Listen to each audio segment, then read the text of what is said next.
Ајде, јас сум постар од тебе, шо? Да? Па јас сум у октомври, ти си у февруари, пеш четврта. Ајде, постарите имаат кој. Ајде. За извидници доздававме преку школите. Водачите, исто и ние тоа го правиме, водачите доаѓаа во школо, во оделение. Доаѓаа, поминува, кажува кога ќе има. Така што Лазе дојде и на нашите учителки објасни што се извидници, кога се состануваме, дека еднаш неделно. 3 оделенија бевме ние во Браќа Младиновци, од 3 оделенија по 30 деца, 90 деца. Јоцо дојде да не регрутира, Јоцо мучкалица. Како не однесоа на водно, на средно, јас уште не знам, 90 деца, пешки, клај. Во Галеб дојдов и сум член од 64-та година. Пред тоа живеев во Маџармало, 63-та се случи земјотресот, па се преселивме на 11 октомври улицата, блиско до училиштето. Браќа Ривар? Не. Иво Лала Ривар се викаше тогаш. 63-4 година тука, после земјотресот беше, ја и бев претходно присутен во Галеб, односно трети Скопски извиднички одред. Моите почетоци се, како што кажав, од 81 година започнав како летовалец во кампот во Чањ. 60-тите години кога ние станувавме членови, секоја школа кај што имаше извидничка организација, тоа се рачунаше како секција. Надвор беше врнежливо. Ние излеговме од училиште, немаше каде да се скриеме и влеговме на првиот состав. Денешните времења се многу полесни, не се, но во тоа време едноставно такви беа работите. Гаснеа гиганти, гаснеа големи фабрики, а зашто да не е некој извиднички одред.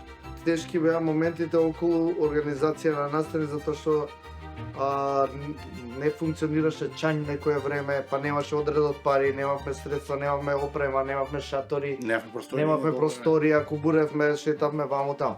Крајот на 97 година утврдивме на градско ниво дека одредите немаат доволно кадар. Имавме проблеми, некогаш бе подобро, некогаш послабо, така да многу агитиравме пред се. Тогаш немаше Facebook и други социјални мрежи, што одеше директно од прва рака по оделенијата.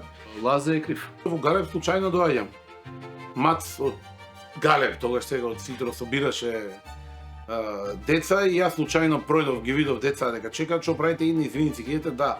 Тојдов, имав нешто работа, се вратив по саат време. Па работа тоа време имаше. Не, иде. До 3 бисери имаше таму некој. Друштво се враќам за саат време, саат и нешто, гледам уште го чекаат. Што правите? Ево уште чекаме во извиници, тогаш дојде, да. И викам чекај да го упознам кој е дечко волку што го чекаат и од таа клапа од аеродромот, децата од Бојмија.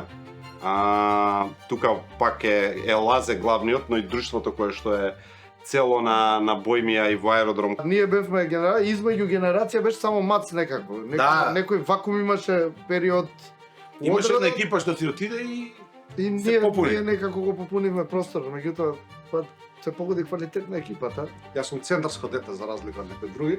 Дојдов дома и им реков на моите, да знаете, јас почнувам со извидници. Моите не ни беа сигурни што е тоа. Нема дефиниција и тоа е интересното што Галеб привлекува.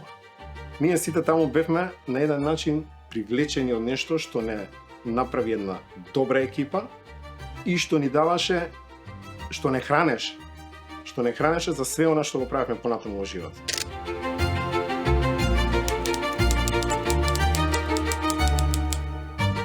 Иво Лала Ривар во школото беше базата на Галеб, на одредот. Тогаш се формира патрола Харпун, дека кај поречаните немаше водови, него беа патроли. Харпун се произлезе она наредно старешинство што фактички му даде ветер на одредот за да живне малку. Фрушка горе отидовме на смотра, 6-7, сојузна смотра. Да. Постарите вика Јанче доволно е голем за да седи со нас, а доволно е млад да го праќаме до фрижидер, до вамо, до таму кај да треба за да се заврши некоја работа. Мислам за потребите на извидничка активност пред се. Почнавме логори да правиме и Галеб полека почна да се движи. Позајмувавме од овој од Од Јадран највише. Работа беше да имаме добра униформа, марама, ранче и едноставно да се дружиме. Искрено Галеб и ова е познато за Галеб, не сме биле никогаш по акции, не била целта на Галеб да бидеме први на акции, ниту да носиме први место, иако гледате позади нас приложеното имаме доста пехари како и на сите други страни. А ориентации сме биле труби да бидеме реални.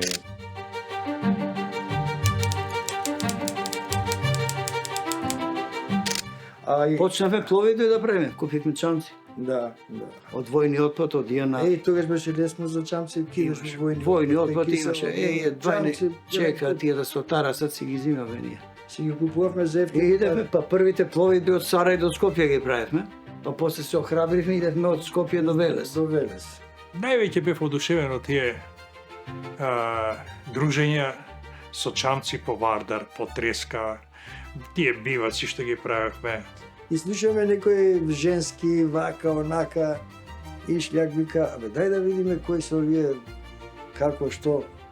И идеме покрај десно и гледаме некои две девојчиња тука обајга од станица Зеленикова се закачаат нешто и шљак вика ајде ги качиме у Чамец. Ја имам трудна жена возена на Бук 82 години.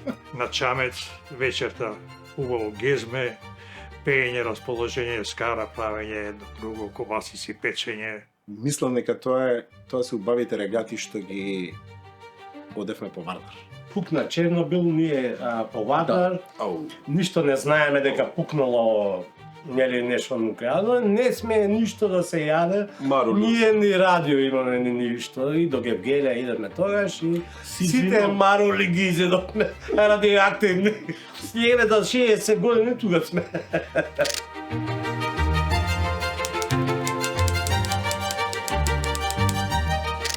Го имате направено вистинскиот чекор, вистинската улога и продолжите. Да се бидат дел од Галеб не е чувство што може да се опише со зборови.